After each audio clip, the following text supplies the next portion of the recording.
අක්ෂර පිළිබඳ පසුගිය වැඩසටහනේදී අපි කතා කළේ මුල් අවධිය ගැන. අද අපි අවධානය යොමු වෙන්නේ ඒකේ දෙවෙනි යුගයට. කිසිවර්ෂ 8 වෙනි ශතවර්ෂයේ සිංහල අක්ෂර විකාශනයේ අති ඉතා වැදගත් අවධියක්. සිංහල අක්ෂර ඉතාමත් වෙනසකට පරිවර්තනය වුණේ මේ සියවසේදී. අභිලේඛනයේ මේ සාක්ෂි අනුව සිංහල ලේඛන ආරම්භ වෙලා අවුරුදු 10ක් විතර ගිහිල්ලයි මේ වන විට. ඒ අනුව අපේ අක්ෂර විකාශනයේ කිසියම් දියුණුවක් ප්‍රවණතාවක් දකින්නට ඕන. ඒ වගේම අපිට පේනවා මේ අවධියේ සාක්ෂරතාව මුළු දිවයිනේම පැතිර ගිය බව. සීගිරිගී දිහා බලනකොට අපිට පේනවා සීගිරිගී ලියවිලා තිබෙන්නේ දියවිනේ විවිධ පළාත් වලින් ආපු විවිධ තරාතිරම් වල මිනිසුන්ගේ. ඒ අනුව අපිට පැහැදිලි වෙනවා සෑහෙන දියුණුවක් අක්ෂරවල තිබෙන්නට ඕන කියලා. 8 වෙනි සියවසේ අක්ෂර විකාශනය දිහා බලන බොහෝ දෙනෙක් කියන එකක් තමයි මහා පුදුමයක් කියලා. ඉච්ඡර මේ දැඩි විකාශනයක්. පෙරලියක් සිදුුනේ කොහොමද කියන එක ගැන පුදුම වෙනවා. ඇත්තටම අපි ක්‍රමික විකාශනය පිළිබඳව සාකච්ඡා කරනවා නම් මෙතන එච්චරම පුදුම වෙන කාරණයක් නැහැ. නමුත් අපි දකින අර විශාල පෙරලිය ගැන අපිට පුළුවන් ද ආර්යසිංහ මහත්මයා කියන්න ඇයි මේ තරම් විශාල පෙරලියක් මේ අවදි උනේ මොකද? ඒ වගේ ඒකට හේතු මොනවද කියලා. මම නම් කැමති නැහැ පෙරලිය කියන වචනේ පාවිච්චි කරන්න. කලින් සඳහන් කරලා වගේ ක්‍රමික වෙනස් වීමක් තමයි දක්න ලැබෙන්නේ. ඔය මහසෙන් රජතුමාගේ කාලෙන් පස්සේ වගේ සෙල්ලිපි ටිකක් අඩු බවක් පෙනුණා. ඉතින් ඒ නිසා දෝ මම දන්නේ මේක හදිසියෙන් වෙනසක් වුණයි කියන වගේ හැඟීමක් ඇති වෙන්නේ. කෙසේ වෙතත් මතයක් තිබෙනවා මේ පල්ලව ග්‍රන්ථාක්ෂර වලට කියන්නේ වටකුරු අකුරු කියන එකයි අපි දකින්නේ. ඒ වටකුරු අකුරු ඒ ස්වභාවය දැරීමට හේතුනේ ලියන ද්‍රව්‍ය කියන මතයකුත් තිබෙනවා. ගෝලාකාර අක්ෂර සම්පූර්ණයෙන්ම 8 වෙනි සදියේ වටකුරු වෙනවා. ඒකෙදි හේතු වෙනවා දෙකක් මම හිතන්නේ නැති එකක් තමයි ලියන උපකරණ. පොඩ්ඩක් අපිට විස්තර කරනවද ඒ ලිඛිත උපකරණ මොනවද කියලා? නමුත් මට එකක් කියන්න සිද්ධ වෙලා තිබෙනවා. අපේ ගැරන්ඩියගල වගේ ශිලාලේඛනයක් දිහා බැලුවොත් පල්ලව ග්‍රන්ථාක්ෂර වටකුරු වෙනට කලින් අපි උත්සාහයක් දරලා තිබෙනවා ගලේම කරලා තියෙන නිසා වෙනසක් වෙන්නේ නැහනේ මේ වටකරු අකුරු ලියන්නට. ඉතින් ඒ නිසා ඔය රටවල් දෙකේම සමකාලීනව මේ தත්ත්වය වුණාදෝ එකකින් අනික බලපෑවයි කියන මතයට එළඹෙන ටික දුෂ්කරයි වගේ මට නම් පෙනෙන්නේ. කොහොම වුණත් නෑ ලතාකාර ස්වරූපය අපේ අකුරු ලතාකාර ස්වරූපයේ ක්‍රමක්‍රමයෙන් එනවා.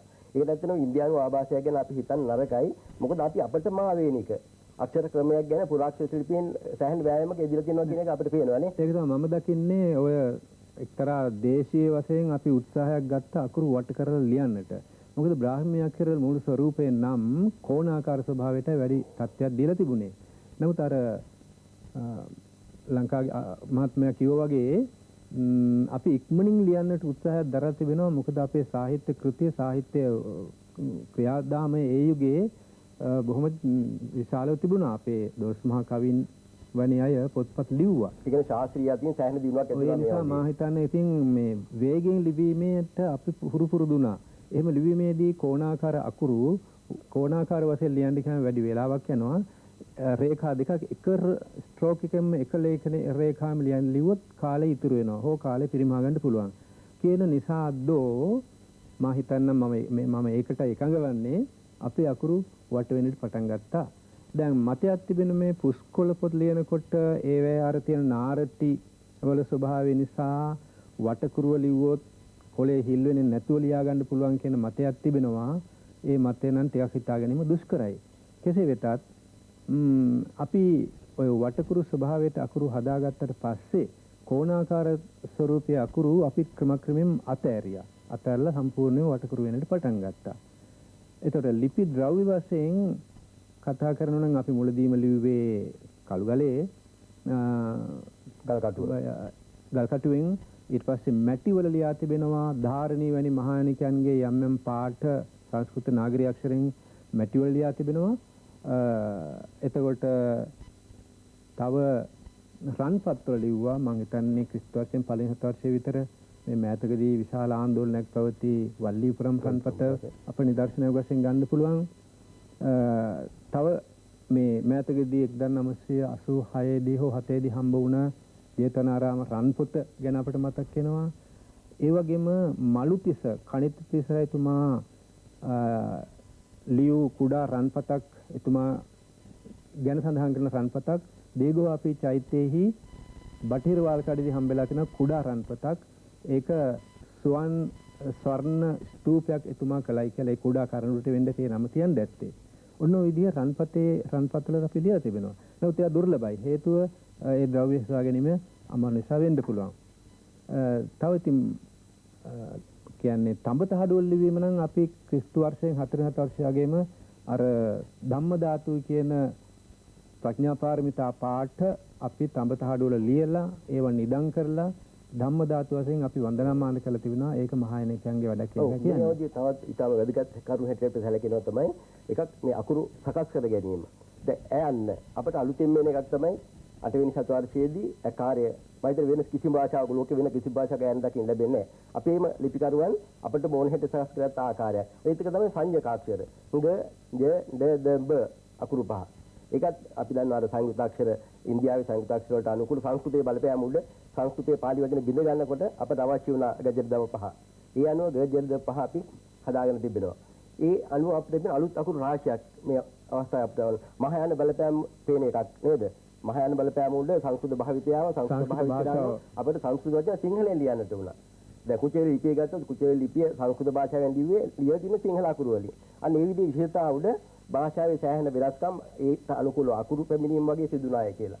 දැන් ශ්‍රී ලංකාවේ මහත්මනේ බැරිද අපිට කියන්න අපිට ඉතින් වැදගත් එක තමයි මේ අවදියේ යන පිල්ලම් වල විකාශනය. අපි දන්නවා මුල් අවදියේ දැන් ඊයන්නට උඩට යෙදුණු ඉරි කෑල්ලක්, උයන්නට යටට යෙදුණු ඉරි කෑල්ලක්, ඊයන්නට වම් අතට යෙදුණු ඉරි කෑල්ලක් තමයි අපිට පිල්ලම් වශයෙන් තිබුණේ. මේ පිල්ලම් වඩාත් හොඳට සිංහල අකුරු වශයෙන් අකුරු අනුව වෙනස් වෙලා අපිට කොහොමද ආවේ කියලා.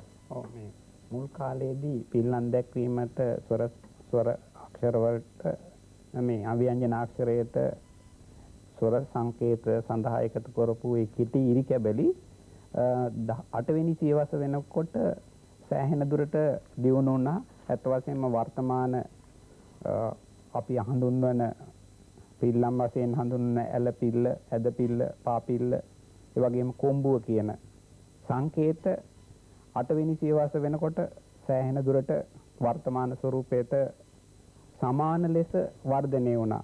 මොකද ආදක්වීමට මුලදී යෙදුව කෙටි ඉරි කැබැල්ල අකුරු ව්‍යංජනාක්ෂරයට ඈඳන්නේ නැතුව ඒත් ටිකක් වෙන් කරලා ලිවීම මුල් අවදියේ පිල්ලම ඈඳුවා. ඔව්. ඊට පස්සේ ඒක වෙන් වෙලා. ඒ ගාවට විශේෂ ලක්ෂණයක් තමයි මේ ගුණසේකර මහත්මයා කිව්වා වගේ ආකාරය දැක්වීම සඳහා ඇද කරපු පිල්ලමක් අකුරට මේ දකුණු පැත්තෙන් යෙදීම. මුලදීම අකුරට මුදුනෙන් නේද යෙදුනේ? උගක් මුදුනට වෙන්න යෙදුනේ. ඒක එන්න හතර ගත්තා. අර්ධ වටකුරු මේකක් ඉහි යෙදුනා ක්‍රමක්කේ පස්සේ ඒක පල්ලෙහාට ආවා. දැන් ඒක දීර්ඝ කිරීම සඳහා ඉරි කැලි දෙකක් යෙදුනා ඒ වගේම. එහෙමයි ආකාරය දැක්වේ. ඊගාට ඊකාරය දැක්වීම සඳහා කලින් යොදලා තිබුණු ඉරි කැබැල්ල සෑහෙන දුරට කවාකාර බවට පත් වුණා. ඊයන්න දැක්වීම සඳහා ගැටයක් යෙදුණා ඒකදී. ඒ වගේම උයන්න දැක්වීම සඳහා අකුරේ පතුලට නැත්නම් පහත් යට කෙළවරට දැක්වූ එකතු කර ඉරි කැල්ල යටදී වක් වෙලා ගියා. ඌකාරය දැක්වීම සඳහා යෙදූ පාපිල්ලේ ගැටයක් යෙදුවා. නැත්නම් මුල් කාලයේදී උනේ ඒක ඉරි කැලි දෙකක් යෙදුණා. ඉරි කැලි දෙකක් යෙදුණා නැත්නම් ගැටයක් යෙදුණා. ඒ කාර්යය සඳහා දාලා තිබුණු වම් පැත්තට එකතු කරලා තිබුණු ඉර වර්තමාන කොම්බු ස්වරූපයට බොහොම ආසන්න වෙන විදිහට ඇද වෙලා ගියා. සමහර තැනක අකුරට යා කරලම ලිව්වා, සමහර තැන්වල වෙන්ව ලිව්වා. දැන් අපි මේකෙන් තීරණයට එන්නේ මෙහෙමයි. මුලදී කෝණාකාර අක්ෂර වල හැඩයට යෙදුණා පිල්ලම්. ඊට පස්සේ අක්ෂර ලතාකාර වෙන්න වටකුරු වෙන්නට ඊට අනුකූලව ඒ පිල්ලම හැඩ ගැහුණා කියන එක. එතකොට අපිට සාකච්ඡාවට භාජනයකලු දෙක කරුණක් තිබෙනවා. මම අපේ අභියානසික මහත්මයා මේ ගැන පොඩ්ඩක් පළකරොත් මෙන්න මේකයි. දැන් අපි දන්නවා වර්තමාන නුයන්න, කුයන්න, තුයන්න ගත්තාම ඒ තුනේ පිළියේ පිල්ලම යෙදෙන්නේ දෙවිදියකට. ඒ වගේ ගුයන්නයි හුයන්නයි ගත්තාම පිළි දෙකේ යෙදෙන්නේ වෙනස් විදියකට. මේ ඇයිද මේ වෙනස කියලා පොඩ්ඩක් විස්තර කරනවාද? ඒකට මා දන්න පරිදි බ්‍රාහ්මී මුල්ම අක්ෂර ස්වරූපය කල්පනාවට ගත්තොත් ওই ප්‍රශ්න අපිට ලේසියෙන් හිතා ගන්න පුළුවන් වෙනවා. බොහෝ විට මේ සිරස් රේඛාවකට ප්‍රමුඛත්වයක් දී ඇති අක්ෂර වලට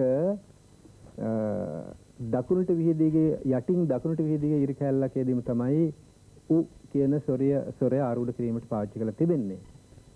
තව සමහරු අපි මයන්න වගේ ගත්තොත් පාදය වක්‍රයි එවැනි තැන් වලට උ කියන ස්වරය ආරූඪ කිරීමේදී යටට ඉරි කැලලක් ඇඳීමයි කර තිබෙන්නේ. ජය ලංකාවේ මහත්මයාත් මේ බව සඳහන් කළා. ඔන්න ඔය හේතු කාරණා නිසා මා හිතන විදිහෙන් නම්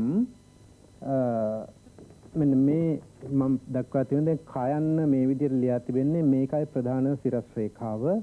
ඒකෙදී මේ අතර ඉරි කැලලක් අරන් තියෙනවා. මම නම් දාන අදහසක් තමයි මේක උයන්න බ්‍රාහ්මී අක්ෂරයේදී ඉරි කැලි දෙකකින් ලිව්වේ එල් අකුරක් වගේ සාමාන්‍ය වර්තමාන. ඔබ අනුමත කරනවාද දැන් වර්තමාන උකාරය එක විදිහටම ලිව්වොත් කුයන්නට නුයන්නට තුයන්නට රුයන්නට එක විදිහට උයන්න ලිව්වොත් ඒක වැරදි නැහැ කියලා. වර්තමාන අකුරු වෙනස් වෙලා තිබෙනවා. ඒ අනුව දැන් තව එකක් තමයි මේ ඊයන්න ගනිමු අපි. අපිට ඊ දෙකක් තිබෙනවා. ආ ගනිමු. ආ දෙකේ පිල්ලම එක විදියයි. ඊ දෙක අපිට දෙකක් තියෙනවා රූප.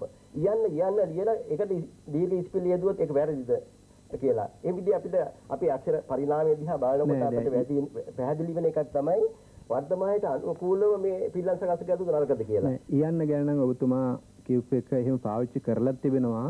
අපි වර්තමාන යන්න ලියලා උඩින් අල්කිරීමක් කළා. ඊයන්න කියන්නේ මහානුවර යුගයේ වගේ කාල පරිච්ඡේදවල ඒකට හල් පිල්ලමත්. හල් පිල්ලමේ තියෙනවා පිල්ලම් දෙක ක්‍රමයක්. නුවර ලිපියක තියෙනවා මයන්නට පිල්ලම යොදලා හල් කයට යොදනවා වගේ. අන්න ඒ විදිහ ඇත්ත වශයෙන්ම අපේ උගතුන්ගේ අවධානය යොමු කරනවා නම් මේක මේ විදිහට සකස් වෙනට හොඳයි කියලා මම හිතනවා. හැබැයි මෙතන නම් මම මේකෙදි යම් කිසි දෙයක් කියන්න අදහස් කරනවා. මුල් කාලය මේ බ්‍රාහ්මී අශෝකාක්ෂර කාලයේදීම මේ උකාරය කියන එක ඇත්ත වශයෙන්ම උයන්නේ සංකේතයේ කුඩාවට අකුර යට තියෙනවා. ඒකම තමයි විකාශය වුණේ. දැන් මේ හැමතිස්සෙම තියෙන්නේ උකාරයේ අග එකතු කරලා කයන්න ගත්තොත් කයන්න යට තියෙනවා. එතකොට එහෙම එකතු කරන්න පුළුවන් ආකාරයටයි අර අක්ෂරවල එකතු කළේ. මම හිතනවා අපිට ලැබුණු කාලය දැන් හුඟක් අවසන් කියලා අප අද ස්තුතිවන්ත වෙනවා විශේෂයෙන්ම කැලණි විශ්වවිද්‍යාලයේ පොතුගාල විද්‍යාංශයේ කච්චජාද ජයශ්‍රී ලංකේ මහතාටත් විද්‍යෝදය විශ්වවිද්‍යාලයේ හිටපු මහාචාර්ය දැනට කැලණි විශ්වවිද්‍යාලයේ හිටපු පුරාවිද්‍යාංශයේ ප්‍රධාන අපේ අරිසිංහ මහතාටත් මේ වැඩසටහන සම්බන්ධ වෙන පිළිබඳව. අස්තේ